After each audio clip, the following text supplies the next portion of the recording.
4 দিন পার এখনো অধরা শেখ শাহজাহান। ডিজির আশ্বাসের পরও অধরা সন্দেশখালীর বেতাজ বাদশাহ। শাহজাহান নিয়ে ক্রমাগত চাপ বাড়ছে রাজ্য পুলিশের ওপর। রাজ্যপালের কড়া বিবৃতি, স্বরাষ্ট্র মন্ত্রকের সাঁড়াশি চাপ। জোড়া চাপের মধ্যেই কলকাতায় দফায় দফায় বৈঠক করছেন ইডি ডিরেক্টর। কোনো বার্তাতেই সাড়া দিচ্ছেন না শাহজাহান, এমনটাই দাবি প্রশাসনের একাংশের। শাহজাহানকে নিয়ে সংকটে পুলিশ। উভয় সংকটের মধ্যেই শাহজাহানের গ্রেপ্তারি নিয়ে ছড়াচ্ছে জল্পনা।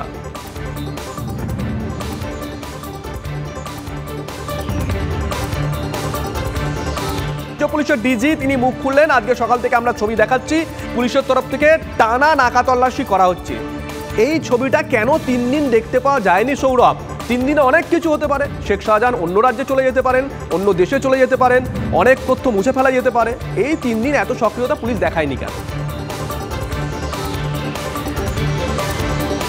শুভজিৎ, দেখো, নাকা চেকিংয়ের যে তুমি কথা বলছো, নাকা চেকিংয়ের কথা কিন্তু শুক্রবার থেকেই বাসন্তী হাইওয়ের উপরে ছিল। আমরা যেদিন থেকে এখানে আসছি সরবেরিয়াতে, সেদিন থেকে কিন্তু আমরা দেখেছি ঠিক যে জায়গাটাতে নাকা চেকিং চলছে, এটা নতুন নয়, নাকা চেকিং চলছে। আমরা প্রতিদিন আমাদের গাড়ি যখন পার হয়েছে, আমাদের গাড়ি থামিয়েও জিজ্ঞেস করা হয়েছে যে কোথা থেকে আসছেন, কোথায় যাচ্ছেন। এটা বাসন্তী হাইওয়ের ওই রাস্তার উপরে খুবই একটা স্বাভাবিক ঘটনা। আর সেই সমস্ত ঘটনার ক্ষেত্রে হয়তো এখন আরেকটু বেশি বাহিনী বাড়ানো হয়েছে, কিন্তু এটা যে একেবারেই ছিল না তা কিন্তু নয়। আর দ্বিতীয় যে বিষয়টা সেটা বলি, যে এই যে 4 দিন ধরে পর শেখ শাহজাহান কে খুঁজে পাওয়া যাচ্ছে না, শেখ শাহজাহানকে এখনও পর্যন্ত ট্রেস করা যাচ্ছে না। এর মধ্যে ঘটনাক্রম কী ঘটেছে? কেন্দ্রীয় স্বরাষ্ট্র মন্ত্রকের তরফে চাপ সৃষ্টি করা হয়েছে, রাজভবন সক্রিয়তা দেখিয়েছে। ডিজি 4 দিন পরে মুখ খুলে পর তিনি প্রতিক্রিয়া জানিয়েছেন যেই হোক না কেন তাকে ধরা হবে। কিন্তু এত কিছুর পরও জল্পনা আছে, শেখ শাহজাহানকে গ্রেফতারির জল্পনা আছে, তার বাস্তবায়ন কিন্তু ঘটেনি।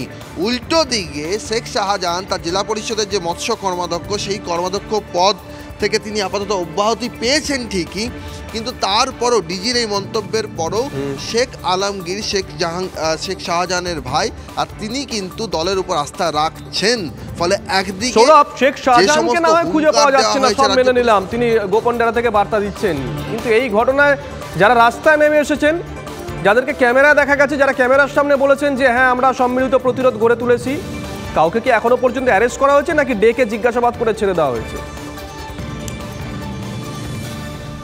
শুভজিৎ, একেবারেই সেই প্রশ্নটাই তো উঠছে যে শুধুমাত্র শেখ শাহজাহান নয়, যে জমায়েত ছিল সেই জমায়েতে ভিডিও ফুটেজ সংবাদ মাধ্যমের ক্যামেরা ভেঙে দেওয়া হয়েছিল, যেটুকু ফুটেজ পাওয়া গেছিল সেখান থেকেও যাদেরকে দেখা গিয়েছে, যাদের সক্রিয় ছিল সেই মবের মধ্যে, তাদেরকে বিরুদ্ধে কি কোনো ব্যবস্থা নেওয়া হয়েছে? তাদেরকে জিজ্ঞাসাবাদের জন্য যাদেরকে ডাকা হয়েছিল তাদেরকে জিজ্ঞাসাবাদ করে পরবর্তী ধাপ কি?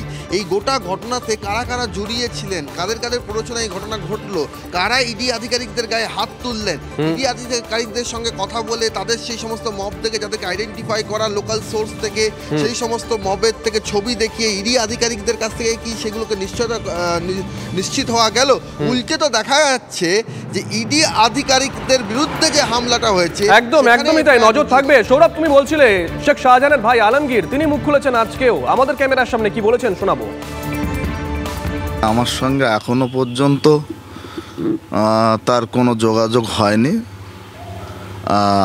যেটুকু আমি যা খবর দেখছি সেটা আপনাদের মাধ্যমে আপনারা যেটা দেখাচ্ছেন সেইটাই দেখছি। তো এরকম কোনো দেখিয়েছে কি মিডিয়াতে যে এসটিএফ নিয়ে গেছে এরকম? এটা তো আমার চোখে এখনও পড়েনি, আপনারা ভালো বলতে পারবেন। আমার কাছে কোনো খবর নেই, কারণ আমি বাড়ির থেকে একদমই বেরোচ্ছি না।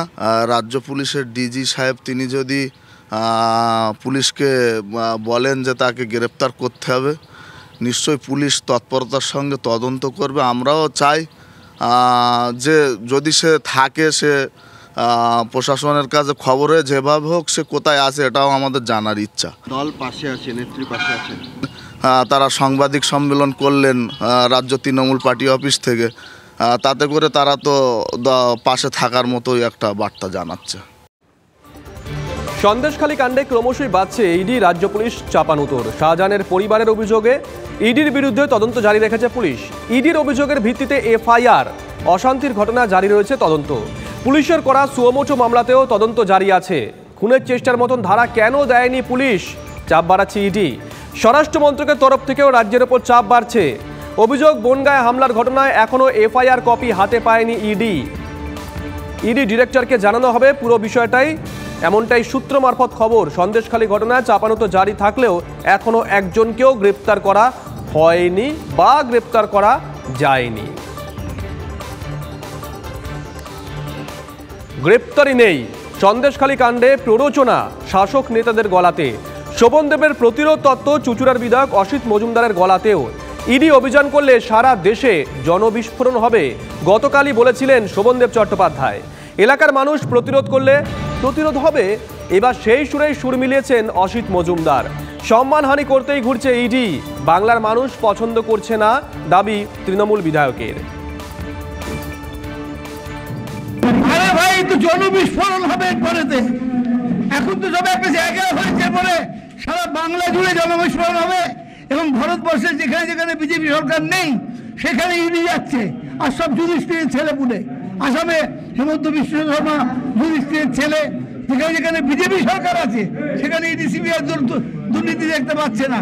এই জনবিস্ফোরণ ভারতবর্ষে হবে। ইডি গেলে কেউ গেলে হবে বলবে, যে যাবে হবে। ইডি গেলে আবার কি, যে যাবে হবে জনবিস্ফোরণ। ইডি তো যে কোনো লোকের মান সম্মান হানি করার জন্য ঘুরছে। ইডির এই কার্যকলাপ বাংলার মানুষ পছন্দ করছে না। অতএব কাউকে না জানিয়ে সকালবেলা রাত্রিবেলা যদি হানা দেয়, এলাকার মানুষ যদি প্রতিরোধ করে, এটা নিয়ে বলার কি আছে? প্রতিরোধ হবে। শুনলেন তো, এর পাল্টা দিয়েছেন দিলীপ ঘোষ। তিনি কি বলেছেন শোনাবো, ব্যাক টু ব্যাক শোনাবো। কুণাল ঘোষ তিনি কি বলেছেন। মুখ্যমন্ত্রী যদি বলেন আধা সামরিক বাহিনী এলে কোদাল কুড়ুল নিয়ে দা নিয়ে বেরিয়ে পড়ুন, মহিলাদের আহ্বান করেন। একজন মন্ত্রী বলেছেন, আমি তাকে ভদ্রলোক বলে জানতাম, তিনি বলেছেন সেন্ট্রাল ফোর্স ইডি যেখানে যাবে সেখানে নাকি এরকম ঘটনা ঘটবে। এটা কি সন্ত্রাসবাদীদের দল হয়ে গেছে? সরকারি কেন্দ্র সরকারের কোনো সংস্থা আক্রান্ত হবে এখানে এলে? আমার তো মনে হয় এখানে এই সরকারের 1 মিনিট থাকার অধিকার নেই। এই সরকারকে ধাক্কা মেরে গঙ্গায় ফেলা উচিত।